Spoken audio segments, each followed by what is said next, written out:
Dubbiin gama kaabaatii asqaaritti immoo ajab kan nama jechisiistudha.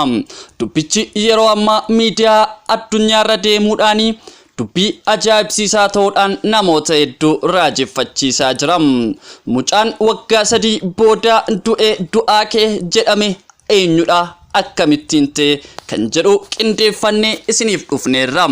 Akkam jirtu hordoftoonni eebbaa broadcasting maatii keenyan ta'een ammuma subscribe gochuun mallattoo bilbilaa tuqaa komentii jalatti yaadaaf qabdan nuuf kaa share gochuun hiriyoota keessan bukkee geessisa.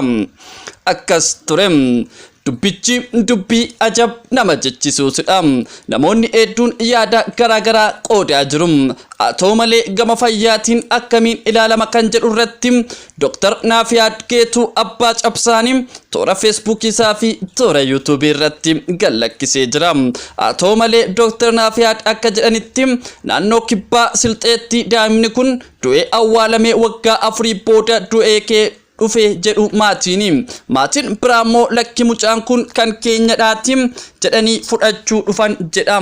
Mee waan kana hiccitiisaa gama fayyaan maal fakkaata jedha Dr. Naafiyaad Geetuu Abbaa Cabsaanii. Haa ta'u malee waggaan 4 mucaan kun du'eera jedhamee itti yaadamaa jiru keessatti namoonni tokko toora Facebook irratti akka gabaasaa jiranitti daa'imni kun du'aa hin kaane jedhu.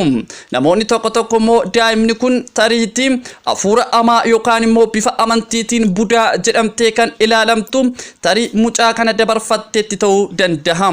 Budaan yogguu nama nyaattu akka isa ati duuteetti hafuura kee kutuudhaan akka ati duuteetti maatiin garaa sirraa kutatu jedhu namoonni tokko.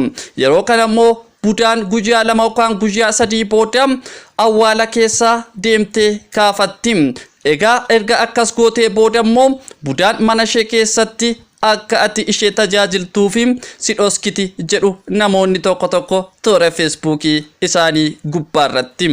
Haa ta'u malee daa'imni kun waggaa 4 booda du'aa kee kan jedhamu kun sobaa fi haqa qabeessa kan hin taane ta'uusaa maatiin biraammoo dhufee mucaa kana iyyannoo guddaatiin ilaalchifamaa jira. Gama poolisiitiin hanga ammaatti ibsi kenname daa'imni kun kan eenyus haa ta'u kan eenyus qorannoon dhiigaa akka taasifamu yookaan immoo DNA'tiin akka ilaalamu gaaffii guddaan daa'ima kanarratti ga'aa jira. Induune du'ees hin kaane jedhu namoonni tokko. Mucaan suuraa irratti argitan kun dhibee sammuu qaba ture naannoo uummattoota kibbaa godina Silxeetti jedhu. Keessattuu waggoota 3 dura manaa badee maatiinis ni du'e hedhanii oomaa dhabnan garaa kutatanii mucichi namni biraa hargee of biratti guddisee akka tasaa mucaan waggaa 3 booda haala hin beekamneen manatti galee dubbiin jiru kana namni waggaa 3f awwaalamee awwaala diigee kee jireenya dhugaan jiru kana dubbiin deemaa ture sobadha jedhu namoonni toora Facebook isaanii gubbaarratti akka akeekaa jiranitti. Haa ta'u malee dubbichi hangammaatti wanti dhuga qabeessa ta'e tokkoyyuu wanti ifatee hin argamne.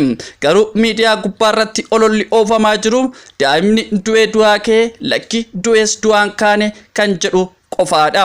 Daa'imni kun aaduus indu'iinis jenna nuti gama keenyaani. Daa'imni kan abbaa daa'imaatti akkuma poolisiin dubbatetti DNA'n yoo ilaalame dhugaa fi haqasaa ni baasa jenna. Egaan kabajamtootaa fi dhaggeeffattoota keenya qopheessee qindeessee kan sinfaana ture an Eebbisaa Taakkalaati. Qophii biraatiin yookaan immoo haqa qabeessasaa hanga qorannee isin bukkee geenyutti turtii gaarii.